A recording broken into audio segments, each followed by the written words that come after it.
Paz do Senhor Jesus para todos, aqueles que entraram agora no canal, de paraquedas, sabendo que meu nome é Elias Ramos. Esse é um canal que fala de Deus para todos, que busca a compreensão da palavra do Senhor, exegeticamente, com texto e contexto, que fala para você que é crente, que não é crente, que é cristão, que não é cristão, que é espírita, que é católico ou de qualquer outra religião. Sejam todos bem-vindos. Que a paz do Senhor vos esteja nos seus corações. Agora eu vou fazer uma oração e vamos dar continuidade ao estudo de 1 Timóteo, a epístola de 1 Timóteo. Eu já nas outras lives já estudamos o capítulo 1, 2, 3 e 4. Agora a gente estamos no capítulo 5, que é muito interessante. Vamos orar. Senhor, meu Deus e meu Pai, estamos aqui pedindo as tuas bênçãos, agradecendo por esse dia, pela madrugada que você encerrou e o dia que raiou. Peço que abençoe o seu povo, abençoe todos que estão nos ouvindo, dai graça a cada coração. Vem, Senhor, curando as enfermidades de muitos, seja aqueles que tiver com alguma doença de câncer, ou no seio, ou na próstata, ou no sangue, ou algum problema de enfermidade de coluna, também vem curando, de caroço, também vem curando, que tudo tu pode, Senhor. Ou alguma enfermidade de estar com cataratas, ou então aleijados, alguma dificuldade de andar, vem curando, Senhor, meu Deus. Ou alguma dificuldade de mover as mãos, também vem curando, Senhor. Cure a todos. Também esse espírito de depressão, seja físico ou espiritual, venha curando também em teu nome, Jesus. Visite os lares, os hospitais, as prisões, vem curando, vem libertando, vem fazendo a tua obra salvadora, salvídica, em nome do Senhor Jesus Cristo. Te agradeço por tudo, Pai, por tudo mesmo, em nome do Senhor Jesus. Amém. Agora a gente vai entrar, perdão. Agora a gente vai entrar em Epístola de Timóteo, Epístola de Timóteo, dando continuidade, capítulo 5. Esse capítulo descreve bem não precisa muita interpretação, já fala bem o que deve ser e não ser. Paulo, quando escreveu a Timóteo era um pastor, mas um filho na fé, bem novo ele, para os padrões daquela época, ele era um pastor bem novo.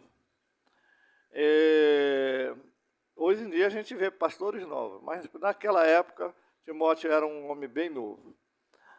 E Paulo estava ensinando a Timóteo, que era filho da fé, para como se produzir, como se proceder na igreja, diante do povo. Aqui no capítulo 5 nos fala: não repreenda o homem idoso, antes exorta-o como pai, aos moços, como aos irmãos. As mulheres idosas como as mães, e as moças como as irmãs, com toda a pureza. Honrai as viúvas, verdadeiramente viúva. Mas se alguma viúva tem filho ou netos, que este aprenda primeiro a exercer piedade para com a própria casa, e recompensar os seus progenitores. Por isso é aceitável diante de Deus. Aquela, porém, que é verdadeiramente viúva, não tem amparo, espera em Deus, preserva em súplica e oração noite e dia. Entretanto, a que se entrega a prazeres, mesmo viva, está morta. Prescreve por essas coisas para que seja irrepreensível. Ora, se alguém não tem cuidado dos seus, especialmente da própria casa, tem negado a fé, é pior que os descrentes. Não seja escrita senão viúva que conte ao menos 60 anos de idade e tenha sido esposa de um só marido. Seja recomendada pelo testemunho de boas obras, tenha criado filhos, exercitado a hospitalidade, lavado os pés aos santos, socorrido atribulados, e se viveu na prática zelosa de toda boa obra. Mas rejeitai viúva mais nova, porque quando se torna leviana, contra Cristo quer casar-se, tornando-se condenável por anularem seu primeiro compromisso. Ainda mais, aprenda também a viver ansiosa, andando de em casa, não somente ansiosa, mas ainda tagarela, intrigante, falando que não deve. Quero, portanto, que as viúvas mais novas se casem, criem filho, seja boas donas de casa, não dê ao adversário ocasião favorável de licença. Pois, com efeito, já algumas se desviaram, seguindo a Satanás. Se alguma crente tem viúva em sua família, socorra-as. Não fique sobrecarregando a igreja, para que esta possa socorrer os que são verdadeiramente viúvas. Vou dar uma pausa aqui para explicar isso aqui com mais clareza. Uma experiência que eu tive. Quando eu era bem novo, tinha 22 anos, eu morava em Jardim Catarina, na rua 14, e do lado da minha casa tinha um casal. Eu acredito que o homem tinha mais de 60 anos e ela devia ter beirando isso. E atrás da casa dela, uma casa boa até, tinha a casa da sogra, que o marido, o genro, tinha construído, uma casa boa também. Uma senhora que eu sempre conversava, bem idosa, forte. E tinha a mulher dele e 2 cachorros d'alma grandes. Ele era, acho que, aposentado pelo Estado, uma coisa assim. Não me recordo bem, mas é mais ou menos isso. Aí, belo dia, o homem veio a falecer. Veio a falecer. Isso vai bem conforme essa palavra aqui. Essa experiência que eu tive. Ele veio a falecer. Ela, no meio, assim que ele faleceu, 3 dias depois, ela deu os cachorros. Cara, o cachorro era a loucura dele. Deu o cachorro. E começou a andar dissolutamente, indo para Columbandê. Tinha um lugar ali, uns pontos ali de prostituição, de festa, barzinho. E ela ficou, a gente, quando passava de carro, via ela lá. Foi indo, ela vendeu a casa, botou a mãe dela na rua, a casa que a mãe tinha lá atrás da casa dela, gastou o dinheiro, estava vivendo só da pensão dele. E aquelas pessoas que ela coabitava, explorava ela, o dinheiro que tinha. Então, a mãe dela, antes de sair da casa, me falava com muita mágoa o que estava acontecendo, e vendeu a casa, tirou o teto da casa da mãe dela, porque ela queria dinheiro, e tinha uma boa pensão. Ela andava dissolutamente. Enquanto que ele estava vivo, quem era o certinho, que fazia as coisas certinhas, as coisas aconteceram, era o marido. O marido morreu, ela se viu livre, ou não gostava dele, não sei. Entrou um espírito de Satanás nela, eles acham que era católico. Entrou o espírito de Satanás nela, ela desandou a andar em barzinho, em festa, tem vários amantes, jovens, né? Amantes jovens. Então isso aqui, eu estou pegando esse exemplo que eu tive quando eu era mais novo, com essa palavra aqui de Paulo para Timóteo. Realmente, ver se as viúvas com mais de 60 anos, se realmente são viúvas. E se tem necessidade. E se quem tem parente, netos, filhos, cuide dos seus parentes. Mas se não tem ninguém, a igreja deve cuidar. Mas no caso dessa senhora, eu não sei se ela tinha mais de 60 anos, 60 anos, para fazer as torpezas, as coisas que Satanás influencia a mente, pode ter até mais de 60 anos a pessoa faz. A gente tem que ter cuidado disso. Porque Lutero falava que era impossível impedir o passarinho de voar sobre a minha cabeça, mas eu poderia impedir de ele pousar sobre a minha cabeça. Então, os pensamentos vêm. Nós somos seres humanos.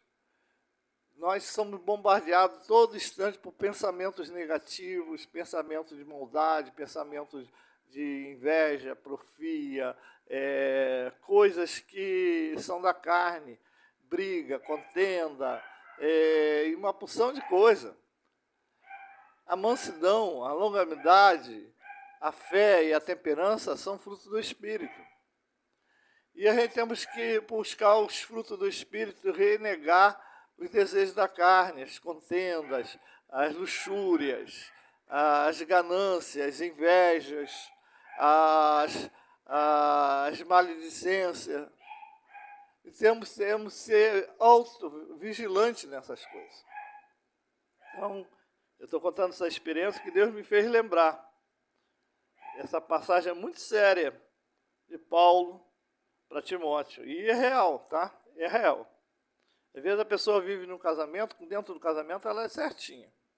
Depois que se torna viúva ou viúvo, desanda. E muitas vezes o homem também deixa os filhos, a míngua, deixa os parentes a míngua, vende as suas coisas. Enquanto que a outra estava viva, estava coisa, que também o homem faz isso. Está andando certinho. Depois que morre. Ou então, quando o homem morre, a mulher também desanda a fazer as coisas erradas. Porque quando que ele estava ali, ela respeitava, seguia, pelo menos aparentemente respeitava. Então a gente tem que ser um livro aberto. A gente não pode ser só para aparência. Continuando aqui. Essa passagem já falei, agora vamos lá, no versículo 17 do capítulo 5. Deve ser considerado merecedores de dobrado honorário os presbíteros, que presidem bem. Os presbíteros aqui também é pastor, tá? Com especialmente os que se afadigam na palavra e no ensino. Continuando. Pois a Escritura declara, não amordaçai o boi quando pisa o trigo. E ainda, o trabalhador é digno do seu salário. Não aceite denúncia contra presbítero, senão exclusivamente sob o depoimento de 2 ou 3 testemunhas. Contra os que vivem no pecado, repreende-os na presença de todos, para que também os demais temam. Conjuro-te perante Deus e Cristo Jesus e os anjos eleitos, que guarde esse conselho sem prevenção, nada fazendo com parcialidade. A ninguém imponha precipitadamente as mãos. Não se torne cúmplice de pecado de outro. Conserva-te a ti mesmo puro. Não continue a beber somente água. Usa um pouco de vinho por causa do seu estômago e da sua frequente enfermidade. Os pecados de alguns homens são notórios. Leva a juízo, ao passo que os de outros só mais tarde se manifestam. Da mesma sorte também as boas obras antecipadamente se evidenciam, quando assim não pode ocultar-se. Aqui estão 3 coisas, né? 3 importantes coisas. Não aceitar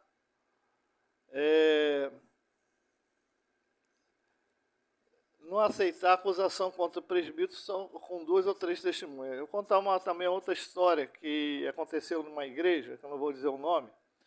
Tinha um obreiro, que eu também não vou dizer o nome, que alguns podem, para não mostrar quem é, né? Que alguns podem entender e saber. E estava à frente à igreja, o pastor vinha só de mês em mês, porque era uma congregação. E tinha um obreiro, um evangelista, que ia ser consagrado a pastor. E tinha os outros presbíteros mais velhos, mas todos invejosos. Porque Deus agia na vida desse obreiro, e esse obreiro pregava, ele tinha um carisma, as pessoas gostavam, e tinha umas moças, e ele era noivo. E tinha umas moças que ficava ciumado porque ele namorava uma moça que não era muito bonita, mas era a que ele gostava. Estava noivo para casar. E essas moças ficavam ciumadas. E elas fizeram uma carta anônima, acusando ele que ele estava dando em cima delas. Esses presbíteros pegaram essa carta anônima, os invejosos, e levaram para a matriz. E ali acusaram ele sem prova, que aqui manda fazer prova. Sem prova, pegaram o ato que Satanás fez com as moças para jogar uma carta anônima, porque elas invejavam a outra, e levaram esse ato para a matriz, e ali ele se entristeceu, foi afastado, e veio até se desviar da fé. Anos depois, essas moças se casou com um amigo meu. E eu conversando com ela e com esse amigo, ela declarou a verdade para mim, que escreveu, quando ela era nova, ela estava até arrependida, escreveu quando era nova uma calúnia sobre esse rapaz, junto com a minha outra amiga, porque invejava ele, queria ele, e ele estava namorando uma outra moça na igreja, hoje ela é uma senhora, mas isso foi há quase 30 anos atrás. Uma moça na igreja, e que ela não era muito bonita. Até hoje ela não é muito bonita, mas esse rapaz estava noivo dela e gostava dela. E através dessa carta, tinha uns invejosos na igreja que não procuraram saber se era verdade ou não, levaram à frente. Até o noivado dele foi prejudicado, porque a noiva acreditou também e se separou dele. Isso abalou ele espiritualmente, cai do presbítero, e emocionalmente cai da noiva.